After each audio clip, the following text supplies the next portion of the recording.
Vamos, si quieren, pues los agujeros negros son cosas muy exóticas, de lo más raro que hay en el universo. Lo siguiente más raro son las estrellas de neutrones.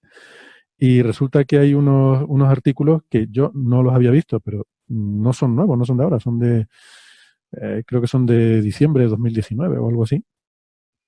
Son del año pasado en cualquier caso. Y, pero bueno, por razones, me topé con estos papers ahora y me parecieron muy interesantes. Son una serie de artículos sobre púlsares, estrellas de neutrones.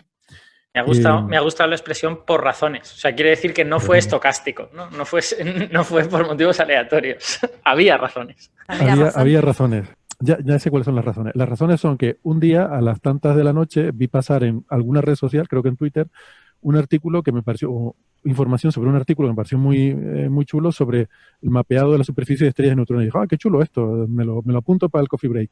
Y luego ya después de haberlo leído digo, pero si esto no es de ahora. No sé quién ha tuiteado esto como si fuera nuevo, pero es del año pasado. Pero es que está muy bien. Yo no lo había visto. No sé si alguno de ustedes o alguno ha leído los artículos y quiere comentar. Yo Pero he mirado por encima la información, los artículos no he tenido tiempo, pero reconozco que tampoco me había enterado. Y me sorprende porque creo que es como un titular jugoso, ¿no? Para dar una noticia. Me parece muy chulo. sí, a mí me parece jugoso como titular y también científicamente. Bueno, es verdad que los papers son como 6 o 7 papers que sacaron juntos, que no sé yo si no es un poco estirar el chicle, pero bueno. Eh, Esto es que viene de... Bueno, cuéntalo tú si quieres, Alberto, lo que hayas visto. Lo que quiero decir es que yo no leí los papers en detalle, sino vi un poco la introducción de algunos y la introducción general que se publicó a todo ese tocho de papers, ¿no? Básicamente, el instrumento NICER, un instrumento NICR, pues ha observado un pulsar y observa una señal que muestra una cierta, digamos, aperiodicidad en la luz, ¿no? Cuando la curva de la luz no es completamente periódica, sino que en el periodo, en mitad del periodo, pues imaginaros, ¿no? Tengo el máximo, tengo el mínimo, ahora tengo un nuevo máximo más pequeño que el máximo anterior, tengo un mínimo más pequeño, más grande que el mínimo anterior, después vuelvo al máximo normal, mínimo normal, máximo más pequeño, mínimo más grandecito, y así. Entonces tengo una doble curva. ¿Eso qué indica? Eso indica obviamente que hay un planeta dando vueltas o que hay una mancha, que hay algo, ¿vale? Hay algo que está oscureciendo parcialmente la curva de luz. Entonces, eso se Pero utiliza para antes de la planetas, curva de etc. luz, Francis, yo creo que convendría, lo realmente guay de esto es que este instrumento es muy peculiar, este NICER que tú dices, primero porque el acrónimo es terrible, pero además de eso, porque este es un instrumento que está hecho para observar en rayos X. En Porque rayos cuando X, hablamos de sí. púlsares solemos pensar en radio, pero esta curva de luz de la que está hablando Francis es en rayos X blandos y es un instrumento que está en la Estación Espacial Internacional, que se ha puesto ahí colgado ahí por fuera de la estación espacial, observando para ver púlsares en rayos X, que es algo que es curioso, porque aunque tenemos en mente que suelen emitir en radio, pero es verdad que cuando tienen acreción, cuando hay material que cae de una estrella compañera, esa caída es tan violenta, cuando ese material cae sobre la superficie, es tan brutal. O sea, les recuerdo que una estrella de neutrones es la cosa más densa, la forma de materia más densa que hay en el universo y puede ser más de la masa del Sol comprimida en el tamaño de unos cuantos kilómetros, ¿no? Tiene un tamaño, pues recordar, eran como 3 kilómetros, ¿no? El tamaño solar, Sí. ¿no? Una estrella de neutrones tiene una masa normalmente del orden de 2 masas solares, un poquito menos, un poquito más. El máximo ronda 2,5, 2,6, por ahí. Se cree que no puede tener mucho más. Entonces, un agujero negro equivalente a la masa de una estrella de neutrones tendría un radio de unos 6 kilómetros. Y la estrella de neutrones tiene un radio de unos 10, 12 kilómetros, 15 kilómetros. O sea, la estrella de neutrones es como el doble o el triple del tamaño del equivalente a agujero negro. Es decir, como muy bien has dicho esto, es el objeto de materia más pequeño que podemos concebir ahora mismo. La posibilidad de que hubiera estrellas de quarks o estrellas de bosones o otro tipo de estrellas que pudieran ser un pelín más compactas, hay muy poco hueco, hay muy poco hueco de distancia entre los agujeros negros y las estrellas de neutrones. Cuando acreta esa masa de una estrella compañera, en su caída se calienta muchísimo, igual que en los discos de acreción de los agujeros negros, solo que aquí hay una superficie física sobre la que llega a colisionar y eso llega a calentarse a millones de grados. El número que yo sabía que eso era súper luminoso y tal, pero vi el número aquí en alguna introducción de estos papers y me dejó flipando. Un kilómetro cuadrado de ese material donde está cayendo esa masa puede brillar con una luminosidad de miles o decenas de miles de veces la luminosidad solar. Es decir, 1 kilómetro cuadrado de cosa cayendo en una estrella de neutrones puede brillar como miles de veces el Sol. Vale, eso me explotó la Héctor, cabeza entiendo que eso es en energía, porque claro, esto está emitiendo rayos X y tal, no en óptico no emitirá tanto, o sea, es en energía total, digamos. Sí, la luminosidad total, integrada en frecuencia. Sí. Pues eso es el asunto que hace que estos bichos emitan rayos X.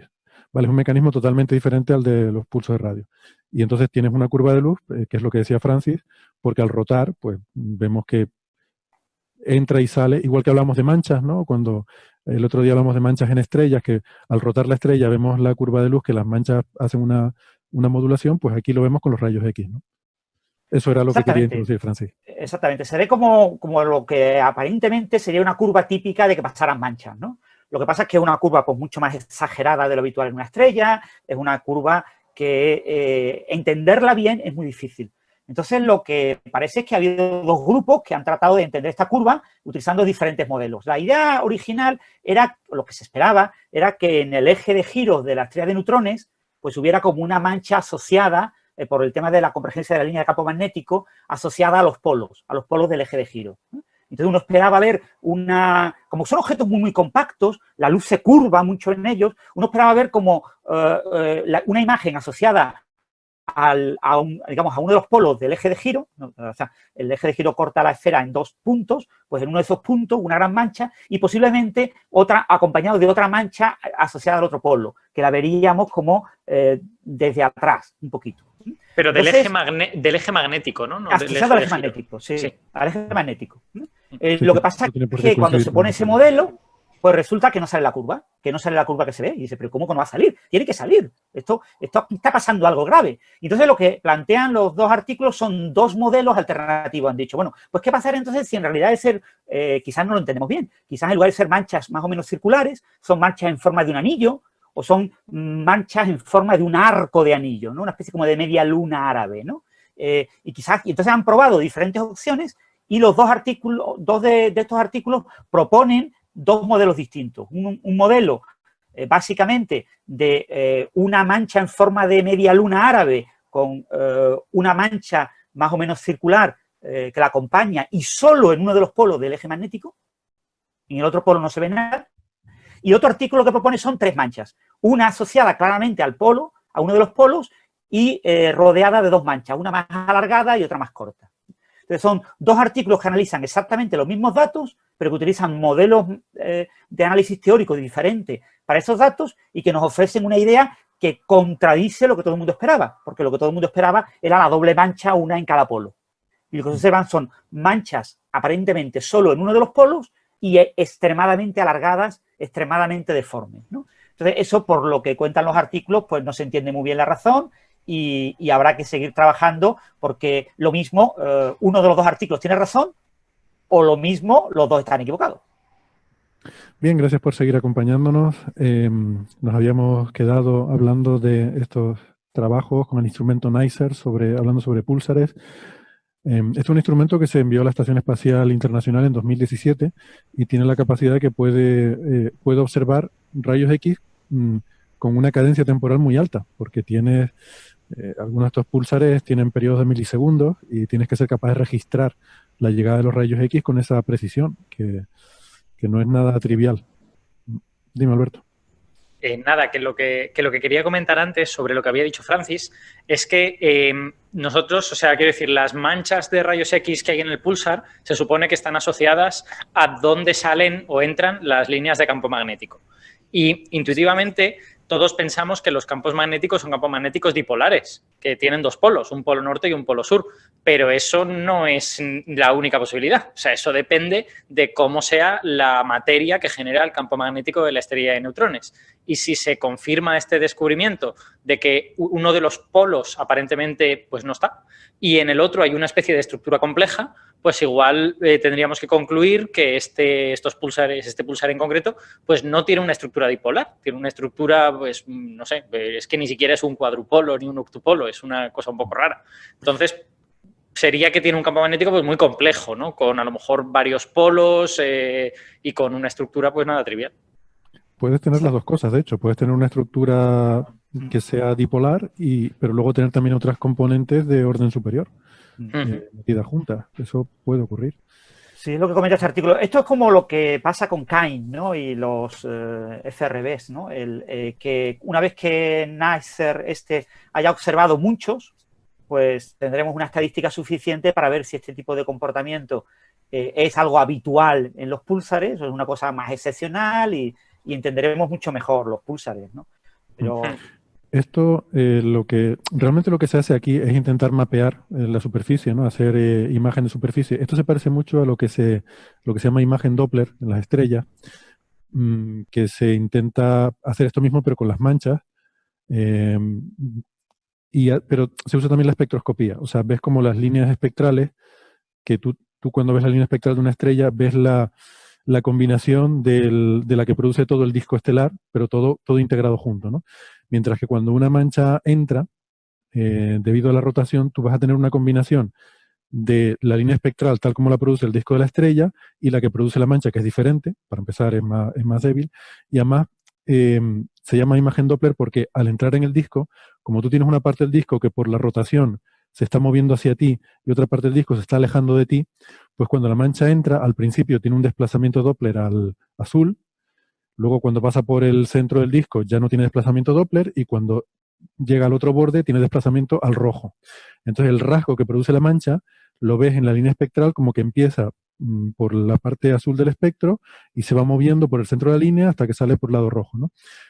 Entonces, con esa información se intenta hacer una reconstrucción de cómo es la superficie de la estrella. Esto se hace con manchas magnéticas o se hace con manchas de composición química para intentar encontrar inhomogeneidades y tal. Y es un problema, iba a decir otra palabra, pero vamos a decir complicado. Es un problema bastante puñetero porque no tiene una solución. Es un problema que no está bien definido. Y aquí yo creo que pasa lo mismo con esto del pulsar. Es un problema degenerado y no puedes ni siquiera dar una barra. Tú encuentras una solución, pero seguramente hay montones de soluciones. Puede que haya infinitas soluciones. O sea, puede haber montones de formas diferentes en las que tú puedes combinar montones de mapas que tú puedes hacer de una superficie que al ponerlos a rotar te dé la misma curva de luz. Entonces eso sí, se dice que es un problema degenerado. Tú intentas encontrar una solución y a lo mejor la encuentras, pero nadie te garantiza que esa solución que tú has encontrado sea la correcta o que sea la única que hay. Entonces está el problema con estas cosas. ¿Qué pasa? Yo me imagino, no he visto los detalles, pero el hecho de que, lo que decía Francis, de que hay dos grupos, uno en Holanda, otro en no sé dónde, que han hecho el modelo y a uno le sale un modelo, a otro le sale otro modelo. Esto a veces se hace como un ejercicio de estos de, ¿cómo llaman? De sabuesos y, ¿no? Hound and Hare. ¿Cómo es esto, Carlos? Sabuesos y... Sabuesos y rebaño, I guess. Sí, algo así. Que, bueno... Garra y sedal. Vale. Es como un ejercicio en el que le das a diferentes personas un problema y que lo resuelvan, pero sin que cada uno sepa lo que está haciendo el otro, para luego ver si los resultados son el mismo, y entonces te lo crees, y dices, mira, les ha salido, si le hubiera salido el mismo modelo, hubieras dicho, pues tenemos confianza en que este es el resultado. Y si salen cosas diferentes, dices, bueno, pues a lo mejor no nos lo creemos tanto. Fíjate si es buena la estrategia, que si les da a los dos lo mismo, publicas un paper y te lo crees, y si les da diferente, publicas dos papers. Total, que lo que sí parece claro es que es el resultado importante. Los dos grupos están de acuerdo en que las manchas no están en los polos, que ese es el resultado importante, como decía Francis, ¿no? Luego ya, que sea una media luna cerca de no sé qué, que sea lo que dice uno, que sea lo que dice el otro, probablemente no es tan importante, sino el hecho de que hay manchas ahí complejas de rayos X que no no obedecen una simetría sencilla, sino que es más complejo el asunto. Y hay, en mi opinión, un caso aquí de titular un poquito en el límite, no un titular malo necesariamente, pero los titulares de esta noticia en medios anglosajones, y no sé si en la propia nota de prensa de la NASA, pero yo creo que en la página de la NASA salía más o menos así, como el primer mapa de una estrella de neutrones. Y hombre, pues es verdad que estás mapeando ciertas características de la superficie de la estrella de neutrones y en concreto pues del campo magnético y tal, pero todo el resto de la estrella de neutrones te lo estás perdiendo. Entonces quizá es un poco exagerado hablar de que esto es un mapa de una estrella de neutrones, ¿no? Sería como si aquí en la Tierra pues solo pudieras detectar los 8000, las montañas más altas, y alguien te dijera, he hecho un mapa de la Tierra. Hombre, has puesto 15 puntos en la superficie. Sí, sí, no, y luego te acompañan las notas de prensa con unas animaciones espectaculares, chulísimas de la superficie de la estrella de neutrones, además con un detalle, ¿no? Que no sé de dónde sale ese detalle, pero Eso tienen es. unos detalles y tal, y luego las manchas ahí metidas, ¿no? Bueno, muy, muy bonito todo, pero da una idea totalmente equivocada. Queda muy bonita la imagen de la estrella de neutrones con esa bonitas. especie de grises y tal, pero habría sido menos engañoso, quiero decir, Claro. tampoco es engañoso, no te intentan engañar, pero te puede confundir. Te confundiría menos si hubiera puesto pues como algo, un color plano, y sobre ese color plano las zonas que realmente has podido ver, ¿no? Pero bueno, lo que estamos acostumbrados a ver con los exoplanetas, ¿no? Que cuando nos dicen un exoplaneta, una supertierra, y ya te aparece una especie de continentes con mares, con atmósfera, con nubes, no sé qué, y si además rota, estás casi viendo ahí los satélites y las navecitas espaciales saltando, ¿no? Y bueno, y hemos visto de manera indirecta la posible existencia de la supertierra. Y las enanas marrones, todas las imágenes de enanas marrones son como Júpiter, con sus bandas, con sus nubes, con su no sé qué, y nadie ha visto nunca una superficie de una enana marrón. Como mucho creo que hay algún mapa térmico, eso sí que debe haber, pero vamos, el óptico, ni idea. Pero son como estos también, son reconstrucciones muy... Yo a veces cuando la gente nos pregunta si hay futuro para, no sé, en las carreras de ciencia y tal, siempre para ilustradores científicos yo creo que hay muchísimo futuro. Gente que quiere hacer eso. Mira, por terminar con el asunto, el acrónimo de NICER es que, no sé, es Neutron Star, pero la S de Star no se pone, ¿vale? Entonces, Star no. Neutron Star, pero Star no se pone. Interior Composition Explorer. ¿Por qué Interior? Esto no estudia el interior de la estrella de neutrones. Estás viendo su emisión en rayos X. Otra cosa es que de ahí puedas deducir luego cosas, pero bueno. Lo que sí dice es que luego esto es parte de su marketing es decir que con los datos que ellos van a obtener sobre esto se pueden afinar los modelos del interior de la estrella de neutrones y tal, que como yo no sé mucho de estrellas de neutrones, no sé si es pasarse o si es realista, pero es lo que ellos dicen. Bueno, ese es el gran problema. Las ondas gravitacionales, las fusiones de estrellas de neutrones, a ver si observamos unas cuantas y podemos aclararlo mejor, están ayudando mucho a entender la ecuación de estado de la materia nuclear, ¿no? Y ver si, en función de los posibles candidatos a ecuación de estado, qué posible estructura tiene el interior de una estrella de neutrones, ¿no? Porque hoy en día pues, ignoramos mucho el tipo de núcleo, si hay un núcleo, una especie como de núcleo más rígido rodeado de un núcleo más menos rígido, si hay una especie de estrella de quarks en el interior. O sea, hay muchas cosas que se ignoran de las estrellas de neutrones y bueno, cualquier instrumento que trate de explorar los detalles del campo magnético y de las propiedades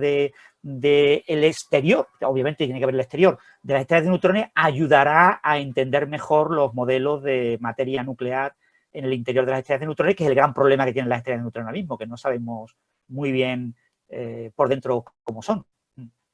De hecho, yo no sé si esto es algo que se utiliza o si es simplemente una cosa bonita que se ha dicho en algún sitio, pero yo lo que he leído es que los estados hipotéticos de la materia nuclear en el interior de una estrella de neutrones se etiquetan, se les ha puesto nombres de pasta, o sea, de platos de pasta, de los de comer. Que no sé, que el de arriba son los ñoquis, que luego viene la fase de espaguetis, la fase de lasaña. O sea, el que se le ocurrió tenía mucha hambre.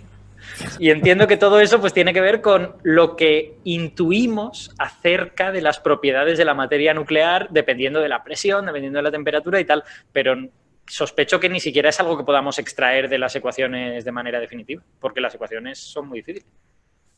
Sí, yo creo que no se conoce. O sea, la ecuación de estado de una estrella de neutrones es un problema abierto y que se conoce muy poco. Ha ayudado mucho el tema de las ondas gravitacionales, pero todavía queda mucha incertidumbre en los detalles.